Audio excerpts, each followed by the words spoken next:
धेरै कहानी छ। मेरो त कुरा नगर्नु, मेरो त सबै कुरा भइसक्यो। मेरो हातबाट कोही एउटा कमी पनि नबोल। तरुणीसँग दिनभरि आएर सुत्ने, त्यसको च्यान त मैले कसरी बनाउँछु भने त मलाई थाहा छ नि। नेपाली ब्रो भनेर परिचित कुमार थापा र उनकी श्रीमती ईश्वरी भुजेल हत्याको नयाँ खुलासा। सुरुवातदेखि अहिलेसम्मको स्थिति कसरी उत्पत्ति भयो, यसै विषय ल्याएको छु। भिडियोलाई एक लाइक गर्दै अन्तिमसम्म हेर्नुहोला।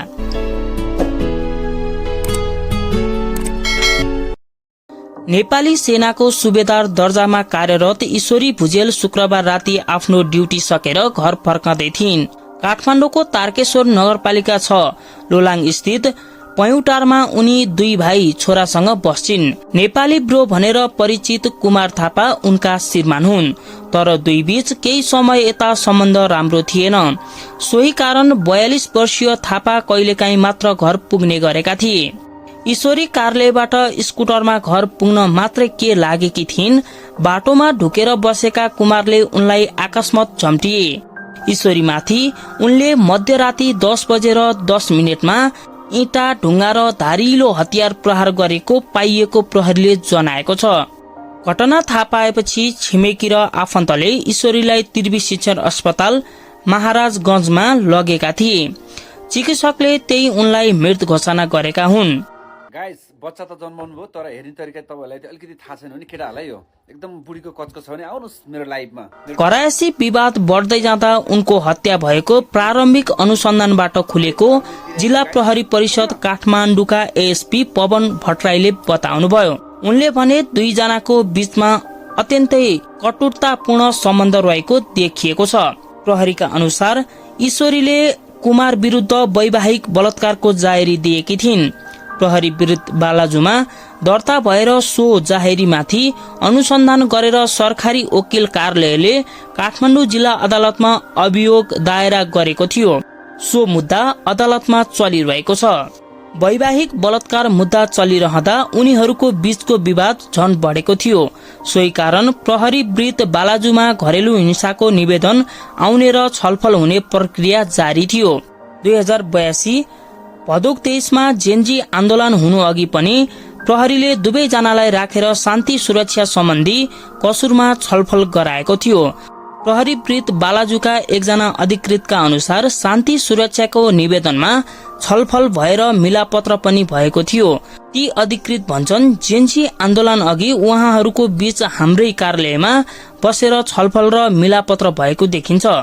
एएसपी पवन भट्टराईले पनि घरेलु हिंसामा पटक पटक निवेदन आउने र मिलापत्र हुने गरेको देखिएको बताउँछन्। उनी भन्छन् सो श्रृंखला बढ्दै जाँदा सम्बन्ध निकै कटुरतापूर्ण अवस्थामा पुगेको देखिन्छ।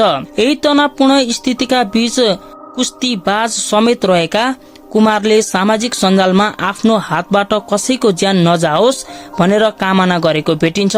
उनले आफैले तयार गरेर फेसबुकमा पोस्ट गरेको भिडियोमा भनेका छन्, मान्छेको जीवन र मृत्यु भगवानले दिएर पठाएको हुने रहेछ। मेरो हातबाट कसैको ज्यान नजाओस्।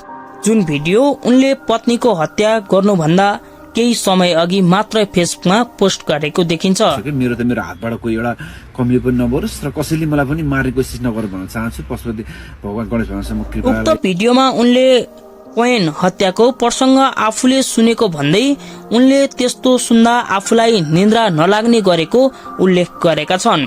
सामाजिक सञ्जालमा थापाले भनेका छन्, सम्बन्ध विचार नमिले छुटेर बसौं। तर उनी कुमारले पत्नीको हत्या आरोपमा अहिले प्रहरी विरुद्ध बालाजुको हिरासतमा छन्।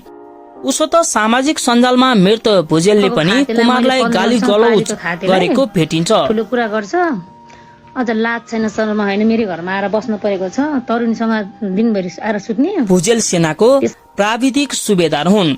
हत्या आरोपी कुमार थापा पनि पूर्व सैनिक हुन्। सेनाको जागिर छोडेर उनी खेलकुदमा लागेको अनुसन्धानमा संलग्न प्रहरी अधिकृतले बताउँछन्। अहिले उनी कुस्तीबाज नेपाली ब्रोको रूपमा परिचित छन्। पत्नीको हत्या गर्दा उनले प्रयोग गरेको धारिलो हतियार चक्कु बरामद गरिएको एसपी भट्टराईले बताउनुभयो। उनले भने हत्यामा प्रयोग भएको चक्कु बरामद गरेका छौं। हत्या गर्दा कुमारले फलामको रड, इँटा र ढुङ्गा पनि प्रयोग गरेको प्रहरीको अनुसन्धानबाट खुलेको छ। घटनामा कुमार मात्रै देखिए पनि कुमारसँग जोडिएका अन्य व्यक्तिहरूको बारेमा पनि अनुसन्धान भइरहेको थियो। त्यसै क्रममा भुजेलको मृत्यु प्रकरणमा संलग्न 4 जनालाई प्रहरीले पक्राउ गरेको छ। भुजेलको मृत्युमा संलग्न रहेको नुवाकोट तारकेश्वर 4 घर भएका 36 वर्षीय विक्रम थापा मगर, काठमाडौँ महानगरपालिका 16 बालाजु बस्ने 40 वर्षीय पूजन थापा छेत्री र जुम्लाको हिमा गाउँपालिका घर भई हाल काठमाडौँ गोकर्णेश्वर नगरपालिका 8 बस्ने 25 वर्षीय प्रतीक्षा आचार्य रहेकी छिन्। यस्तै नयाँ जानकारीको लागि हाम्रो च्यानलमा नयाँ हुनुहुन्छ भने सब्स्क्राइब गर्नुहोला र साइडमा रहेको घण्टी दबाउन नभुल्नुहोला।